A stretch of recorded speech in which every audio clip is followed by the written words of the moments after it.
Naging matagumpay ang isinagawang wildlife rescue operation matapos ligtas na mahuli ang isang malaking Luzon King Cobra o Fiapagus salvatana na mataan sa isang residential area sa Zone 1, Barangay Manikla, San Jose City, Nueva Ecija nitong Miyerkules, June 17. Ayon sa mga ulat, tinatayang may habang 10 hanggang 12 talampakan ng naturang ahas na nagdulot ng pangamba sa mga residente dahil sa laki nito at sa pagiging isa sa mga pinaka-makamandag na uri ng ahas sa bansa. Ayon kay RJ Irandio, sinabi niyang siya ay kasalukuyang umiinom ng kape sa kanilang terrace nang mapansin ang pagdaan ng malaking ahas. Dahil agad niyang nakilala na isa itong King Cobra, hindi siya nag-atubiling humingi ng tulong sa kanyang kaibigan na si Jerny Agustin, isang wildlife rescuer na may kaugnayan sa Department of Environment and Natural Resources o DNR at may sapat na karanasan sa paghawak ng mga ganitong sitwasyon. Mabilis na tumugon si Agustin at agad na nakipag-ugnayan sa mga kinauukulang ahensya upang matiyak ang kaligtasan ng mga residente at ng mismong hayop. Ilang sandali lamang ay dumating sa lugar ang mga tauhan ng Bureau of Fire Protection San Jose City kasama si Dr. Gladys Ignacio ng San Jose City Veterinary Office at mga kawani ng DNR upang magsagawa ng maingat at koordinadong rescue operation. Bilang bahagi ng kanilang safety protocol, agad na hinarangan ng mga responder ang mga posibleng ruta ng pagtakas ng ahas upang maiwasan itong makapasok sa mga kabahayan at upang mapanatiling ligtas ang komunidad habang isinasagawa ang operasyon. Sa kabila ng laki at potensyal na panganib na dulot ng King Cobra, matagumpay itong nahuli ng rescue team nang walang naitalang nasaktan sa mga residente o mga responder. Matapos ang operasyon, dinala ang ahas sa City Environment and Natural Resources Office o CENRO sa Science City of Muñoz para sa kaukulang pagsusuri at disposition, alinsunod sa umiiral na mga regulasyon sa pangangalaga at konserbasyon ng wildlife.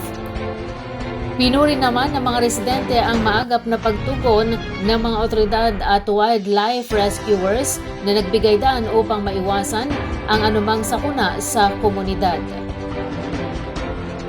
Samantala, muling pinaalalahanan ng mga otoridad ang publiko na huwag lapitan, saktan o subukang hulihin ang mga mababangis na hayop kapag namataan sa kanilang lugar.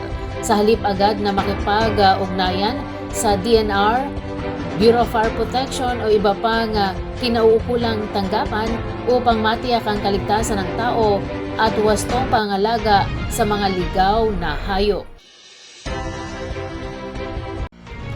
Nagbigay ng matibay na mensahe ang Land Transportation Office o LTO laban sa mapanganib at irresponsableng pagmamaneho matapos patawan ng habambuhay na diskwalifikasyon sa pagkuha ng anumang lisensya sa pagmamaneho ang isang estudyanteng driver na sangkot sa viral road rage incident sa Vergara Highway sa Cabanatuan City, Nueva Ecija noong June 5, 2026.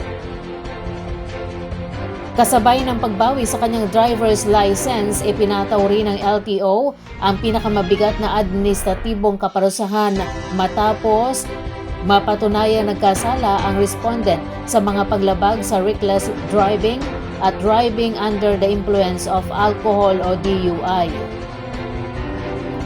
Ayon sa ahensya, pagamat hindi personal na dumalo ang estudyanteng driver sa isinagawang pagdinig, naging sapat ang kanyang sinumpaang salaysay na iniharap ng kanyang kinatawan kasama ang iba pang ebidensyang nakalap upang marisolba ang kaso. Sa kanyang pahayag, inamin ng respondent na siya ay nakainom ng alak bago magmaneho sa araw ng insidente. Kinilala rin niya ang sarili bilang taong makikita sa viral video kung saan bumaba siya ng sasakyan at nagpakita ng agresibong pag-uugali laban sa isang truck driver sa pamagitan ng paulit-ulit na pag-atake sa sasakyan nito. Bagamat iginiit ng estudyante na walang nasaktan at walang malubhang pinsalang naidulot ang insidente, Binigyang diin ng LTO na ang kanya mga ginawa ay nagdulot ng seryosong banta sa kaligtasan ng publiko at malinaw na paglabag sa umiiral na batas trapiko. Ayon kay LTO Chief at Assistant Secretary na si Marcos V. Lacanilao, hindi kukonsintihin ng ahensya ang anumang uri ng paglabag na maaaring malagay sa panganib ng buhay at kaligtasan ng mga motorista at mamamayan. Idinagdag niya na ang mabilis at mahigpit na pagpapataw ng kaparusahan ay bahagi ng patuloy na kampanya ng LTO upang mapanagot ang mga lumalabag sa batas at mapanatili ang kayusan at kaligtasan sa mga lansangan. Patuloy rin pinapaalalahanan ng LTO ang lahat ng motorista na ang pagmamaneho ay isang pribilehiyong may kaakibat na malaking responsibilidad. Hinihikayat ng ahensya ang publiko na pairalin ang disiplina, pag-iingat at pagsunod sa mga batas trapiko upang maiwasan ang mga insidenteng maaaring magdulot ng panganib sa buhay at ari-arian ng kapwa. Umabot sa mahigit 33,000 pesos halaga ng mga pekeng sigarilyo ang kusang isinuko at nakumpiska sa magkakahiwalay na operasyon ng Nueva Ecija Police Provincial Office o NEPO bilang bahagi ng pinaigting nitong kampanya laban sa mga illegal at counterfeit na produktong tabako noong June 18, 2026.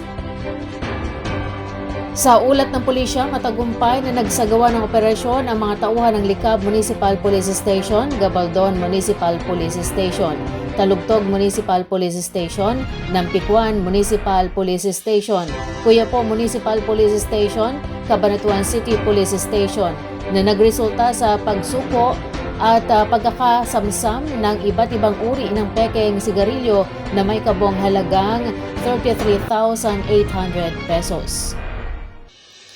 Ayon sa NEPO, ang nasabing operasyon ay bahagi ng patuloy na pagpapatupad ng batas laban sa pagkalat ng mga counterfeit na produkto na hindi lamang nakapipinsala sa mga mamimili kundi nagdudulot din ng pagkalugi sa mga lehitimong negosyo at pagkawala ng kita ng pamahalaan mula sa buwis.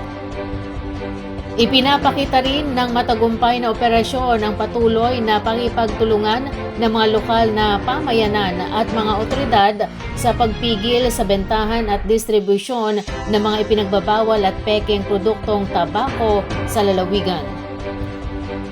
Binigyang diin ni Provincial Director Police Colonel Richie R. Claraval na nananatiling seryosong banta sa kapakanan ng publiko ang pagkalat ng mga pekeng sigarilyo.